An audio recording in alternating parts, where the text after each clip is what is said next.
Gawa naman tayo ng macaroni fruit salad. Tamang-tama, magpapasko na. At napakadali lang itong gawin. Ito yung mga sangkap. Elbow macaroni.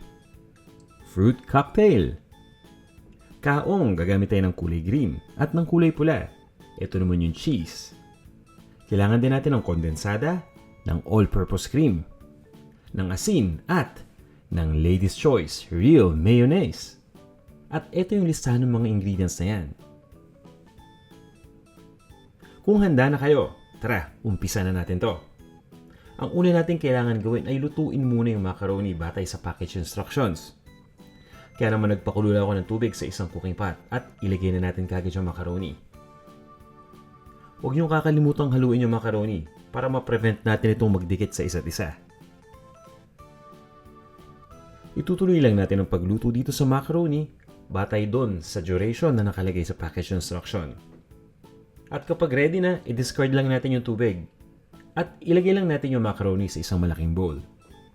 I-set aside muna natin. Ngayon ay i-prepare naman natin yung dressing. Napakadali lang nito. Pagsasamahin lang natin lahat ng mga dressing ingredients sa isang bowl. Ito yung kondensada o yung condensed milk. Ang gamit ko ay 3/4 lang ng isang lata para hindi masyadong matamis. Pero kung gusto niyo talagang matamis yung inyong salad, pwede ninyong ubusin yung isang lata ng kondensada. Gumagamit din tayo ng all-purpose cream para sa version na to. Ito yung nagpapasabaw sa ating salad. So kung ayaw ninyong medyo masabaw, pwedeng kalahatiin nyo lang yung all-purpose cream or pwedeng huwag nyo nalang gamitin. Okay lang din yan. Maglalagay din tayo, syempre, ng ating Lady's Choice na mayonnaise. Kukuha lang ako ng kutsara at sasandukin lang natin. Idiretso na natin dito sa bowl. At pagkalagay ng mayonnaise, maglalagay lang ako ng konting-konting asin.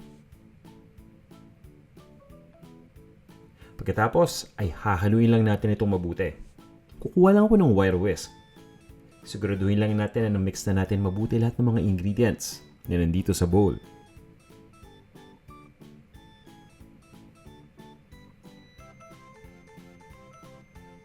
At once na maging smooth na yung texture ng mixture natin dito sa bowl, ibig sabihin niyan, ready na to.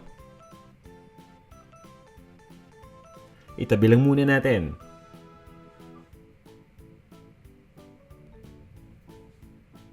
Ihanda ko lang muna yung keso.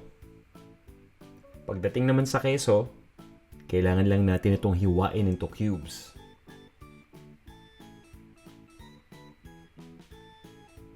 Yung iba sa atin gustong gumamit ng shredded o ng grated na cheese, okay lang din yan. Nagkataon lang na nakasanayan lang talagang gumamit ng cube na cheese sa paggawa ng sweet macaroni salad na katulad nito.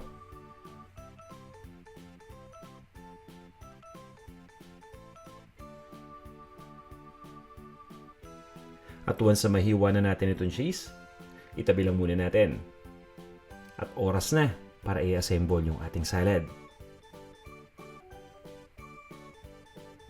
Pagsamahin lang natin yung macaroni na naluto na. At yung fruit cocktail. Ito ay dilatang fruit cocktail. Maglalagay din tayo ng kaong. Ito yung green. At isunod na natin yung pula. Bukod sa mga ingredients na to, pwede pa kayong magdagdag.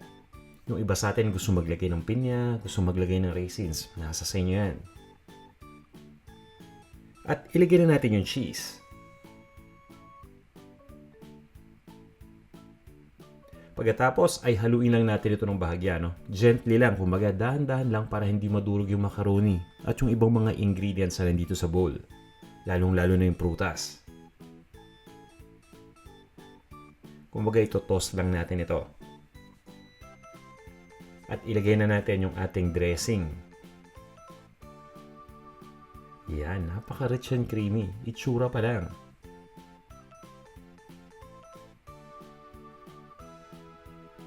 Pagkalagay ng dressing, haluin lang natin uli. Ito-toss ko lang.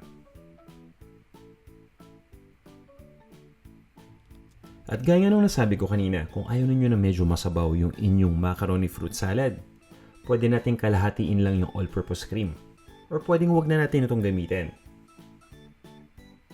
And at this point ay ready na to. Ang ginagawa ko ay tinatakpan ko lang itong bowl Pagkatapos ay re-refrigerate ko lang ito ng at least 1 oras. Pero mas matagal, mas maganda para talagang chilled na chilled. At pagkatapos niyan, ilipat lang natin sa isang serving bowl at iserve na natin ito. Ito na ang ating macaroni fruit salad. Nako, bagay na bagay itong gawin sa espesyal na okasyon. Lalo na ngayon na magpapasko na. Kaya tara, kain na tayo!